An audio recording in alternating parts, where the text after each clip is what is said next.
From comparing June to Harriet Tubman, to reimagining the Underground Railroad as only having blonde-haired, blue-eyed victims, The Handmaid's Tale does a spectacular job at illustrating white feminism. This two-part series will delve into how and why. Welcome to Fact or Fiction, where we tell you the real-life stories behind your favourite movies, TV shows, and books. After a coup led by the religious and political group the Sons of Jacob massacres the US government, the Republic of Gilead takes control of many US states. Here they establish a military dictatorship with a new societal structure. Understanding Gilead's social structure is key to knowing the essence of the book, the TV series, as well as understanding why black women shouldn't have been erased from it. At the top sits the commanders. These are men who control Gilead and maintain the laws and customs. There is also a group called the Eyes. This is the secret police and intelligence unit of Gilead. Other men work as guards, who are the public-facing police. And there's also economen, who are essentially just working class men. They work in bakeries, they work in the supermarkets, and they keep Gilead's functions going. Women are the most separated and controlled social group. Wives sit at the top. These are women who are married to commanders and high-ranking officials. Daughters are the female children of the ruling class.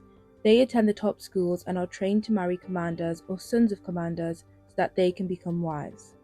Aunts have the real power, as they control the handmaids and are allowed to read. In the Testaments, the sequel to The Handmaid's Tale, we see how they scheme and pull strings in Gilead. Marthas are older women who have domestic skills and are compliant to the new regime, but infertile. They serve as domestic staff to the Gilead elite. Econo wives are married to lower-ranking men. They perform all household duties, do not have Marthas, and are made up of women who, before the regime, were people without religious transgressions. Now, people with religious transgressions are a broad group. They include people like scholars as well as homosexuals. Now, if they are men, they are either sent to the colonies to dig toxic waste or executed.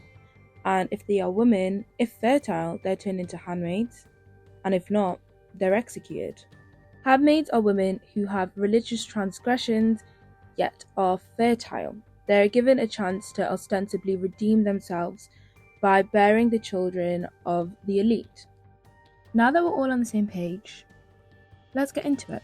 White feminism doesn't mean that you're white and a feminist. It means that your feminism is only concerned with the plight of white women. It means only examining the gender pay gap without realising that there is a racial pay gap and that black and brown women are paid less than white women.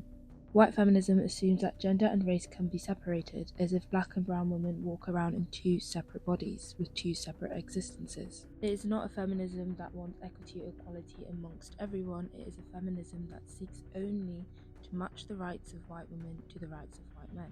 The white feminism in The Handmaid's Tale has been widely studied and debated. In the book, black Americans are banished to what are called the national homelands, where it is implied that slavery has begun anew. While black people are not again mentioned in the book, the history of their treatment by white Americans is used to victimize white women.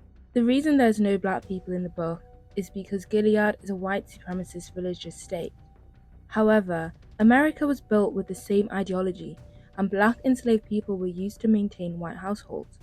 It seems fitting that yes, the national homeland would exist, but that black people would also be seen working throughout Gilead. This is because during slavery and today, it's understood that in order to maintain a racial structure where white people sit at the top, there needs to be the presence of other racial groups.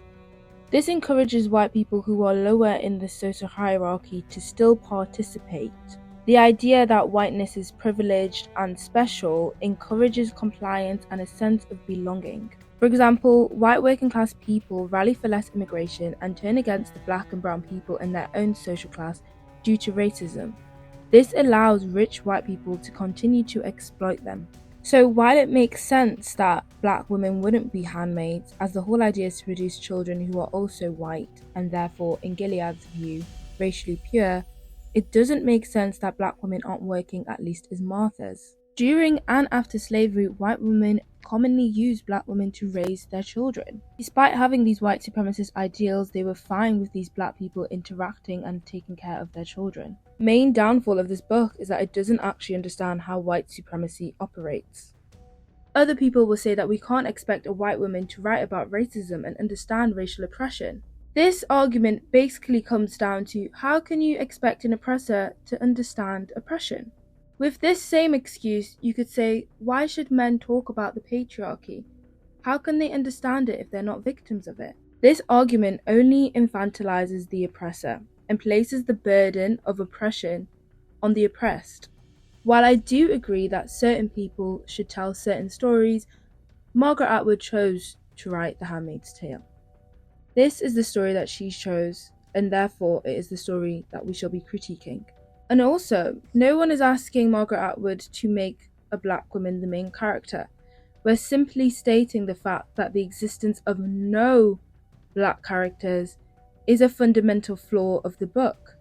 In the book, Offred Said's handmaid gatherings look like paints of harems, fat women lolling on divans, turbans on their heads or velvet caps, being found with peacock tails, a eunuch in the background standing guard. The attempt here to create a Middle Eastern imagery indicates that for Offred, the real fall from grace is the abandonment of their white Western ways. Atwood repeats a trend of white dystopian fiction, which is essentially just, what if we went white? Which doesn't work as well if you have black characters present, because then how could you fully steal their experiences? Thus, these types of books, while groundbreaking for white feminists, are rather boring, if not offensive, for black, brown and intersectional feminists, who don't have to sit and fantasize about a reality they already live. Leaving us to wonder whether a book that steals the experiences of black and brown women, only to actively ignore them to further the plight of the stereotypical white victim, is truly feminist. While the TV show contains black characters, the TV Gilead appears post-racial, focusing more on sexism and homophobia. Gilead is in fact less racist than the current United States. This is hard to believe because racism and religion have been intertwined in America from justifying slavery to mass incarceration today.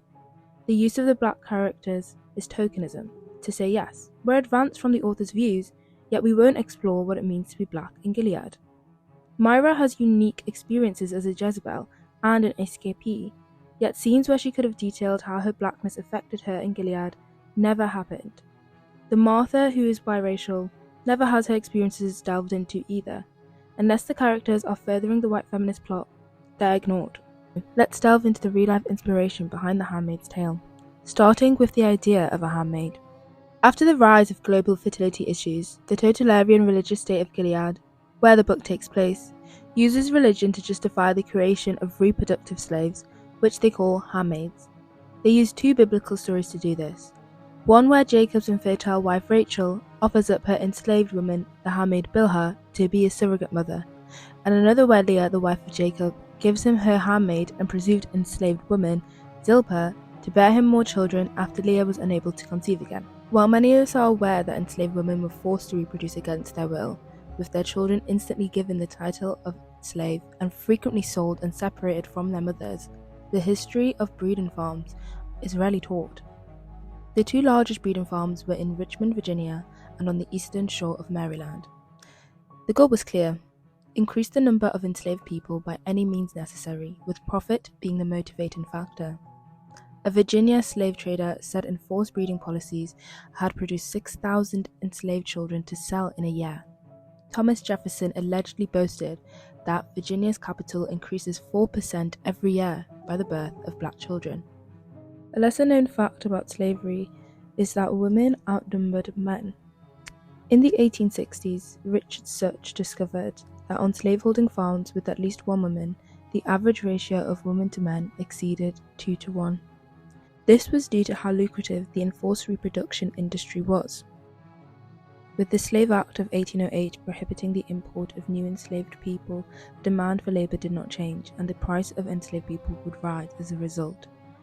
As in previous years, girls would be expected to start having children when they were between 12 to 13, as each girl was expected to produce 4 to 5 children because of the high mortality rate of enslaved people, as well as slave owners wanting more workers. They would sometimes be incentivized with being told they would be given freedom if they produced 15 children. In The Handmaid's Tale, the handmaids who give birth to healthy children are spared from cleaning toxic waste in the colonies when they grow too old to bear children. The state of Virginia had one of the highest numbers of enslaved people and gained the name the breeding state. Robert Lumpkin owned Lumpkin's jail. Here he oversaw the sale of enslaved people where enslaved families were torn apart. His jail was so cruel that it was known as the Devil's Half Acre. Here there were forced couplings of enslaved men and women, as well as abuse inflicted by slave owners. There were even advertisements in newspapers selling what they called breeding women. Slave owners would choose enslaved people based on physical attributes, skills and health, and even intelligence in order to produce slaves that they thought would be the most profitable. Unlike in The Handmaid's Tale, men were also victims of this. Stock men were male slaves who were brought to plantations to impregnate the female slaves. Mary Chestnut, a prominent slave owner, details how many white slave owners were surrounded by their mixed-race children who resembled them. Harriet Jacobs, an abolitionist, said her slave owner fathered at least 11 children in her book, Incidents in the Life of a Slave Girl. As a result, enslaved women would attempt to hide their children so that the white women wouldn't realize the truth of the child's parentage and treat them even worse than they already were. Black women bore the biggest burden of all. Not only did they have to toil away on plantations, they also had to perform domestic duties, and giving birth led to immense dread. They knew they were bringing their children into a life of slavery, and knew that at any minute, that child could be ripped away from them and sold. In The Handmaid's Tale, this painful history is repackaged to mean that handmaids are moved once their child is weaned, and they are never allowed to see that child again. Any children they had before the rule of Gilead are taken away to be raised by faithful wives. A link here with the main character June's biracial daughter being forcibly separated from her and later used to gain information on June and the resistance. For this to be the only time we see a black child's experience in Gilead, and for it to be only used to further the white feminist plot and plight of June, who has the world's best plot armor, is slightly insulting when you consider the history of black American children.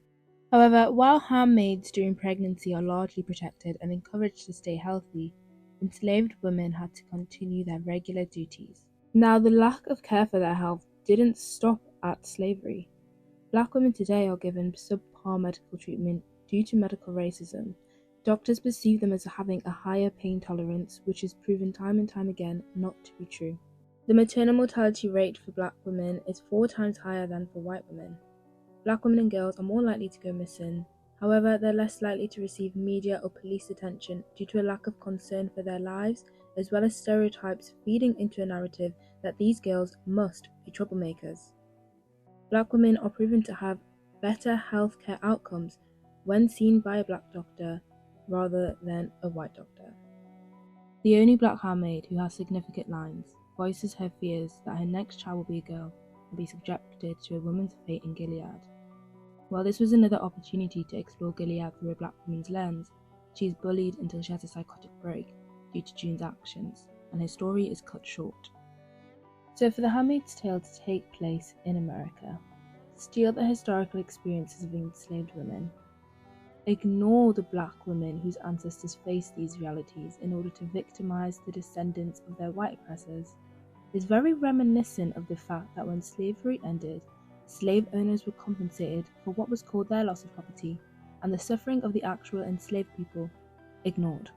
We are out of time for today, but make sure to subscribe and turn on post notifications to hear about June as Harriet Tubman, and a more in-depth analysis of the book and TV show.